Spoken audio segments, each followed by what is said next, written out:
Hello, good morning guys. তো আজকে আমি সকালবেলা উঠে পড়েছি 7টা নাগাদ। ইউজুয়ালি আমি 8টার সময় ঘুম থেকে উঠি। তো যাই হোক, আজকে সকাল সকাল উঠে নিজেকে একটু রানি রানি ফিল করাচ্ছিলাম। আর আরেকজনকে বলেছিলাম যে একটুখানি আমার জন্য চা বানাতে।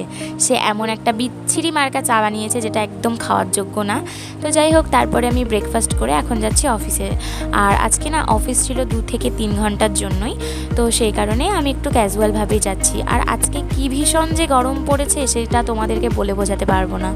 অনেক দিন ধরে বৃষ্টি হচ্ছিল, আর তারপরে এই গরমটা জাস্ট নেওয়া যাচ্ছিল না। তো বাড়িতে আসার সময় খেয়েছিলাম একটুখানি ভুট্টা, আর বাড়িতে এসে সন্ধ্যের দিকে একটু কফি বানিয়েছিলাম আমার জন্য।